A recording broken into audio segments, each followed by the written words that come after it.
Paul, it's very exciting to be here today. Just tell me a little bit about WMG Warwick University and what we've got here in this simulator. Okay, WMG is a multidisciplinary department. We work with industry. We're trying to help solve real-world problems so that their businesses will work better. And the simulator itself here? Okay, well, we're really excited with the changes in automotive technology at the moment, the move towards smart and connected vehicles, autonomous vehicles, eventually driverless vehicles. And we see that there's going to be huge advantages for everyone. So, for instance, at the moment, 90% of accidents are caused by human error. So, theoretically, we can make life safer. We can improve energy efficiency with more control. Similarly, we can reduce congestion. The average driver spends 235 hours a year behind the wheel. Imagine we could use that time for something more useful. So in here then, have you developed this simulator here? Is it the only one in the UK or even around the world? There are a lot of simulators around, but we've got some unique features here. We're particularly interested in being able to test driverless, smart and connected technology. So there are two features that we think are unique.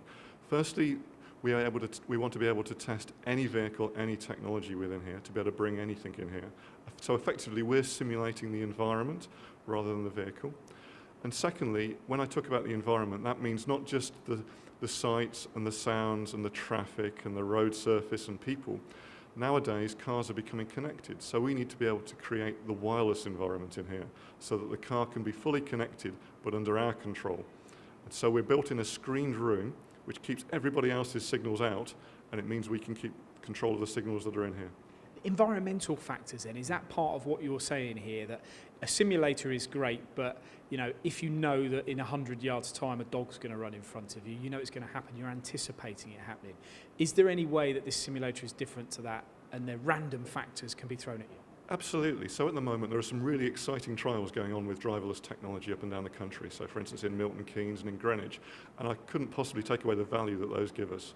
But if you imagine in the real world, it's pretty complicated. You can't really control things, as you say, dogs could run out.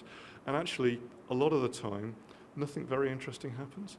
What we'd like to be able to do is to take those interesting instances and replay them, but in a nice, safe, repeatable, risk-free way. And that's what the simulator is about. Now, is there any if you looked at it as a simulator where, I was asleep, yes. How would that factor in? Okay, if you're asleep, then we could actually look at maybe different mechanisms that you might be woken up and how you would respond to that. I think the fact that we put, I hesitate to say real people in here, I think it's important we get customers along, the people who are eventually going to use these vehicles. We'd like to design the technology with them so that they will work with people, but people will then ultimately want them, trust them, and buy them. Because being asleep, I use that as a very random example, yeah. but people might look at a driverless technology yes. and think, this is great, I can jump yeah. in the morning, yeah. I can shut my eyes and I could end up yes. in Coventry, but can that happen? I think there are stages. So at the moment, there's a long way to being fully driverless from journey beginning to journey end. But a lot of people's cars now have got an autonomous feature, maybe automatic braking, maybe self-parking. It is happening. And it may well happen in stages geographically. So for instance, you might get that last mile of the route from the station into the city centre, you might use a driverless car.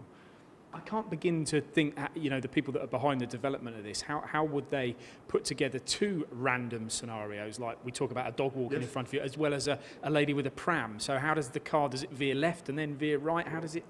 Actually, that's a really interesting point you make, and actually choosing those use cases and scenarios from almost the infinite number of things that can happen in a city is actually one of our first challenges, is so that we can represent a nice broad spread of the likely things that could happen, so that we can test the cars as comprehensively as we can. Well, I'm going to jump in this thing in a minute and have a go, and Okay. hopefully I won't have a smash. But what about learning to drive? Is there a use for this? Could I, in 5 years' time, take my driving test in this simulator and then go on the road having passed? Well, probably not something we're looking at, but there are lots of simulators up and down the country that are used for driving, maybe for helping people drive more energy efficiently, maybe for, like in motor racing, training drivers. So there are simulators that are specifically designed for that. Maybe ours could be used for that, but it's not the focus. And similar to the aircraft industry, I mean, autopilot's been regularly used for many, many years, and there's, different, we talk about Boeing and Airbus, they have different ways of using their autopilot. But are you using the technologies from those markets to assist you? I think it's a little different. I mean, in a plane, there is a trained pilot there as well. Our hope is that just normal members of the public can use this technology, so we do need to think a little differently. So it needs to be usable, and that's why we need to design it with them. Now tell me about the background behind this. We've obviously got JLR involvement. How is it funded, Paul? The simulator itself was funded through the Engineering and Physical Sciences Research Council on a capital award, so we were very fortunate to win that award from them. And now we've got projects that are funded in different ways, especially from Innovate UK. Okay, and you've got some very clever graduates coming through that are part or integral in this success. We've got quite a broad research team. As you can imagine, there's lots of disciplines that are needed. So everything from electrical engineering, computer science, cyber security is a big thing nowadays, human factors, and the business. The business is going to change. We're moving very much towards mobility maybe rather than just purchasing cars. I can't wait any longer. I'm going to have to jump in and have a go. Thanks, Paul. Thanks very much for coming. So I'm inside the car. I'm pressing the start button as you would in a normal car as you jump in the morning. I'm putting myself in gear in an automatic mode and I'm off, and I can already feel the environmental factors. I can feel the vehicle. It does feel genuinely like I'm driving a car as I move the steering wheel to the left or to the right, as I even accelerate as we go through what looks to be or should be a 30 limit, so we may have to slow down a bit. But we've got hazards to the left, hazards to the right, which we've got to avoid. And you can see how this can benefit you if you were, for example, in a public service, and you were in the police, or you were in the fire service, and you were looking at simulators like this to give you additional training, because it is so lifelike. And we come up to a crossroads. We've got traffic lights. I'm on the brakes. You can feel a little skid there. We're obviously going to have to wait until they go green. And there we go. And we're on green and we're off. So driverless technology, they can use this to basically test the vehicle, to make sure that before they do any testing on roads or on circuits, they've covered pretty much all the bases beforehand. And it is, I have to say, it really is evidence of this. Oh, I've just gone through a red light, would you believe it?